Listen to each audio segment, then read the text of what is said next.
नमस्कार, आप देख रहे हैं किसान बुलेटिन। मैं हूं आपके साथ प्राची तिवारी। खबरें तो आज भी बहुत हैं, लेकिन आइए पहले शुरुआत कर लेते हैं गांव और खेती किसानी से जुड़ी कुछ जरूरी हेडलाइंस के साथ। हरियाणा के कई जिलों में ठप हुई इंटरनेट सेवाएं। 30 जनवरी शाम 5 बजे तक बंद किया इंटरनेट। अब व्हाट्सएप पर मिलेगा फसल रोग के निदान का उपाय। हरदा जिले में शुरू हुई राज्य की पहली फसल ओपीडी। सिंधु बॉर्डर पर एक बार फिर से हुआ हंगामा। किसानों ने 30 जनवरी को मनाया सद्भावना दिवस। 26 जनवरी के दिन दिल्ली में हुई किसान ट्रैक्टर रैली के दौरान हुई हिंसा के बाद से ही पूरे देश में रोष का माहौल बना हुआ है। अलग अलग लोगों के मामले को लेकर अलग अलग राय सामने आ रही है, लेकिन इस बीच हरियाणा सरकार ने भी बड़ा फैसला लेते हुए 30 जनवरी की शाम 5 बजे तक कई जिलों में इंटरनेट सेवाओं पर रोक लगा दी है। आपको बता दें कि हरियाणा सरकार ने तत्काल प्रभाव से अंबाला, यमुनानगर, कुरुक्षेत्र, करनाल, कैथल, पानीपत, हिसार, जींद, रोहतक, भिवानी, चरखी दादरी, फतेहाबाद, रेवाड़ी और सिरसा जिले में केवल वॉइस कॉल्स को छोड़कर सभी इंटरनेट सेवाओं पर 30 जनवरी शाम 5 बजे तक के लिए रोक लगाने का ऐलान किया था। ऐसा कहा जा रहा है कि सरकार ने सोशल मीडिया पर किसानों की आवाज दबाने के लिए ये फैसला सुनाया है। हालांकि सरकार ने राज्य के सोनीपत, पलवल और झज्जर जिलों में पहले से ही वॉइस कॉल को छोड़कर इंटरनेट सेवाओं और एसएमएस सर्विस पर गुरुवार शाम 5 बजे तक के लिए रोक लगाई थी। इसके अलावा किसान आंदोलन को मजबूती देने के लिए बीते दिन उत्तर प्रदेश के मुजफ्फरनगर में किसानों की महापंचायत बुलाई गई थी, जिसमें बड़ी संख्या में किसानों ने हिस्सा लिया था। साथ ही आरएलडी नेता जयंत चौधरी भी मुजफ्फरनगर की महापंचायत में शामिल हुए। जब फसलों में कोई रोग लगता है या किसी कारण से किसान की फसल खराब होने लगती है, तो सबसे बड़ी समस्या किसानों के सामने रोग की पहचान करना होती है।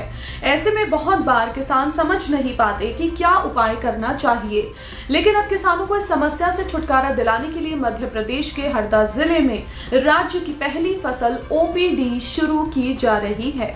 कृषि विकास मंत्री कमल पटेल के मुताबिक किसानों को अब अपनी फसल में लगी बीमारी से छुटकारा पाने का उपाय उनके मोबाइल पर ही मिल जाएगा। इसके लिए किसानों को केवल अपनी फसल पर लगे कीट का फोटो क्लिक करके व्हाट्सएप पर भेजना होगा, जिसके बाद उन्हें व्हाट्सएप पर ही तुरंत बीमारी के निदान का उपाय मिल जाएगा।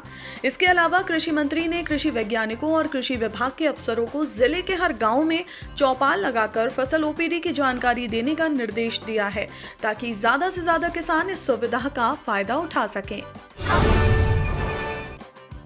बीते शुक्रवार को एक बार फिर किसान आंदोलन में हिंसात्मक रूप देखने को मिला।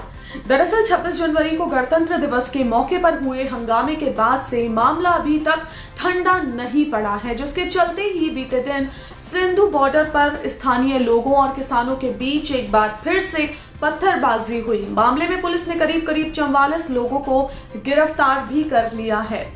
खबरों की माने तो गाजीपुर बॉर्डर पर बढ़ती किसानों की संख्या को देखते हुए दिल्ली पुलिस सिंधु बॉर्डर पर प्रदर्शन कर रहे किसानों से धरना स्थल खाली करवाने पहुंची थी, जिसके चलते कई किसान घायल भी हुए, तो वहीं पुलिस कर्मियों के भी घायल होने की खबर है।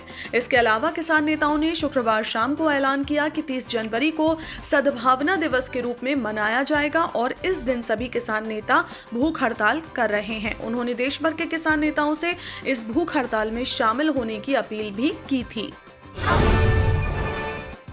तो आज के किसान बुलेटिन में फिलहाल इतना ही। आप स्वस्थ रहिए और अपना ध्यान जरूर रखिए। फिलहाल मुझे दीजिए इजाजत। नमस्कार। अगर आप चाहते हैं कि ग्रीन टीवी इसी तरह से किसानों को सशक्त करने के लिए कार्य करता रहे, तो आप भी इसमें अपना सहयोग दे सकते हैं।